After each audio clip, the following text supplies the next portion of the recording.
depan parenting. Selamat malam Pak, saya punya 3 anak, jaraknya 1 tahun. Wow, 3 anak, jaraknya masing-masing 1 tahun.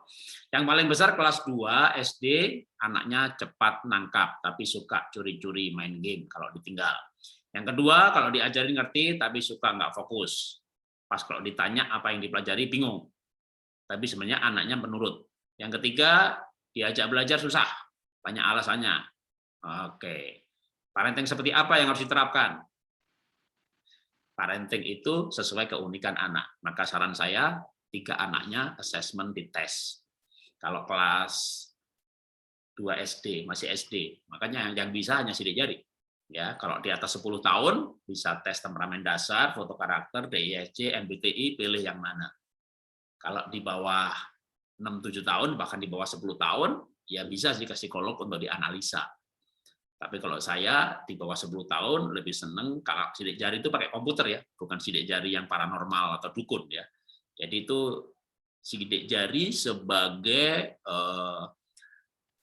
rekam jejak otak bawaan. Jadi kalau misalnya kayak saya kemarin pun dites sidik jari, maka saya nggak punya kemampuan menulis. Karena menulis itu kemampuan baru, bukan DNA, tapi sinapsis. Jadi nggak punya bakat menulis, tetapi saya paksa diri saya, seperti bukunya Charles Duhigg, ya, kebiasaan itu merubah karakter, atau kalau dalam buku neuroscience namanya sinapsis. Sinapsis itu neuron satu dengan yang lain disambung membangun kemampuan baru. Nah itu kemampuan yang dibuat belakangan setelah lahir, tentu tidak akan terdeteksi oleh sidik jari. Tapi kemampuan yang Tuhan ciptakan ketika manusia dalam kandungan, itu bisa keambil dari tes sidik jari. Nah, tes sidik jari itu hasilnya banyak. Ya. Waktu saya dites itu 28 halaman. Ada 1 halaman mengenai bahasa cinta, ada 1 halaman mengenai gaya belajar, ada 1 halaman mengenai motivasi mengambil keputusan. Nah, yang cukup penting lagi adalah cara kerja otak. Otaknya ini mengambil keputusan karena seneng, karena prinsip, karena untung. Jadi istilahnya itu apakah dia efektif, apa kognitif, atau kontra, dan seterusnya. Nah, inilah nanti yang akan menentukan gaya pengasuhan. Jadi 3 anak, 1, 2, 3 gayanya beda-beda.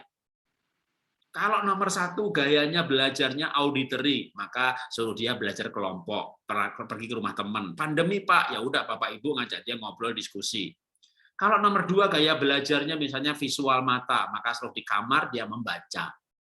Kalau nomor 3 yang bosenan, cara belajarnya auditory, ngobrol, ngoceh, tanya jawab. Yang nomor 2 baik hati, tapi dia suka nggak bisa diem, mungkin kinestetik. Kalau dia belajar sambil jalan-jalan ya nggak apa-apa, sambil gerak-gerakin tangannya nggak apa-apa. Jadi gaya pengasuhannya nggak bisa di-customize. Ya, itu kalau berdasarkan otaknya. Nah, kalau yang gampang misalnya gaya pengasuhan tapi berdasarkan temperamen dasar. Sekali lagi saya umumkan buku Berani Mendisiplin Anak. Pak, memotivasi anak caranya gimana, Pak? Nomor 1 sanguin, pragmatik atau melankolik. Nomor 2 sanguin, pragmatik atau melankolik. Nomor 3 sanguin, pragmatik atau melankolik. Menasihati anak sanguin begini, kolik begini, itu 4 macam anak, sanguin, pragmatik, melankolik, kan 4 macam ya. Cara menasihatinya bab tersendiri, cara menghukumnya bab tersendiri, membangun citra diri anak bab tersendiri, parentingnya tersendiri. Jadi sebenarnya kalau pertanyaannya Pak, saya punya 3 anak, gaya pengasuhannya bagaimana? Kalau punya 10 anak, maka 10 gaya pengasuhan. Punya 3 anak, 3 macam gaya pengasuhan. Nah, untuk menentukan gaya pengasuhan, anaknya harus dites. Itu paling akurat supaya tidak salah. Cara mencintainya bagaimana? Kalau di atas 10 tahun bisa tes sendiri, Google gratis, bahasa cinta. Tapi kalau belum, sidik jari juga dapat. Nah, contoh misalnya bahasa cinta. Dalam pengasuhan ada bahasa cinta. Ini kasih contoh yang salah. Bapaknya merasa mencintai, anaknya merasa nggak dicintai. Tapi cara yang salah ini bisa benar untuk nomor 2, tapi salah nomor 1. Kenapa? Bahasa cintanya beda-beda. Contoh, misalnya anak nomor 1 bahasa cintanya kebersamaan yang berkualitas. Dan Bapak nggak ngerti nih begini-beginian, Ibu juga nggak ngerti yang bahasa cinta itu ada 5 macam ya. Memberi, ya nanti ketik aja di YouTube. Bahasa cinta Jarod Wijanarko. Itu 5-nya saya terangin dengan panjang lebar, ya. Nah, pemberian, kebersamaan berkualitas, pujian, pengabdian, sentuhan. Oke. Biasanya orang itu mencintai dengan bahasa cintanya sendiri. Misalnya si bapak ayah. Dia bahasa cintanya memberi, maka dia berikan anaknya pendidikan terbaik, dia berikan internet yang tercepat, dia berikan anaknya multivitamin mineral supaya imunnya kuat, dia berikan yang terbaik, gitu. Dan dia merasa bekerja untuk hal itu karena dia cinta sama anak-anaknya. Dia berikan yang terbaik buat anak-anaknya, pendidikan terbaik, baju terbaik, semuanya terbaik. Dia berikan, kenapa? Dia bahasa cintanya memberi. Tapi anaknya curhat sama temennya, papaku tuh nggak cinta aku. Kamu bersyukur ya punya ayah, mancing bareng, pergi sepeda bareng. Papaku tuh nggak ada waktu buat aku, dia nggak sayang sama aku. Jadi bapaknya mencintai, istrinya, anaknya merasa nggak dicintai. Kan sama juga nanti misalnya suami merasa mencintai istri.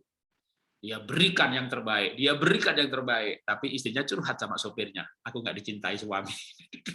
Jadi karena bahasa cintanya orang tua nggak ngerti, ini sampai juga anaknya 3. Pak, parenting apa yang harus saya lakukan? Anaknya dites dulu, ya.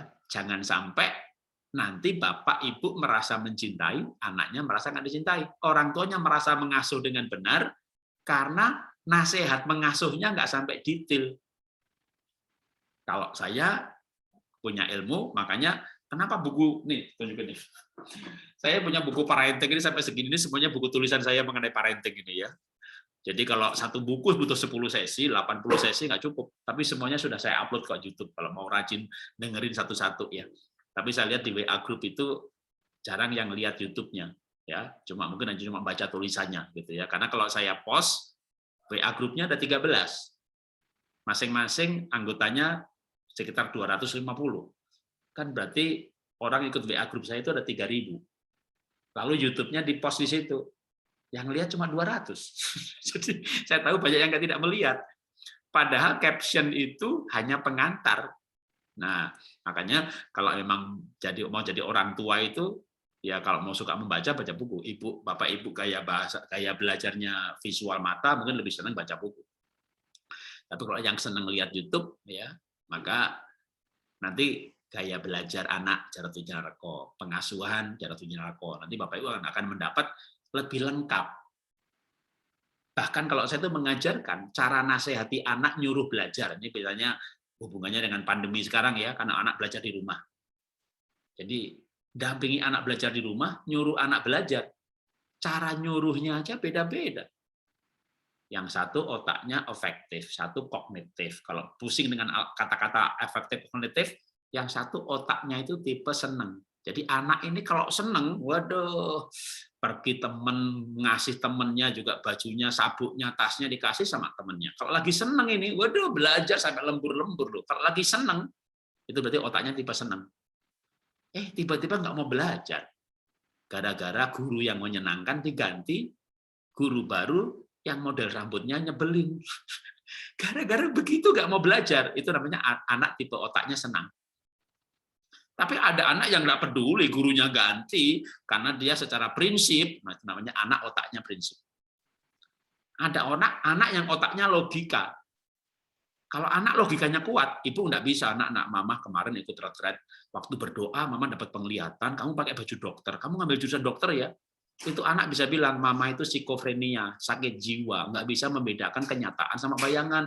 Itu adalah imajinasi mama sendiri, bukan dari Tuhan. Jadi kalau punya anak atau suami, otaknya logika, ibu nggak boleh pakai bahasa penglihatan. Ibu harus ayat, menjelaskan ayat, harus logis, baru masuk anak. Nah, sekarang dalam parenting, Bapak Ibu bisa mengamati ini ya. Nanti kalau mau lihat di YouTube saya, namanya judulnya Menjadikan Anak Juara Kehidupan. Itu kayak begini saya terangkan selama 6 jam.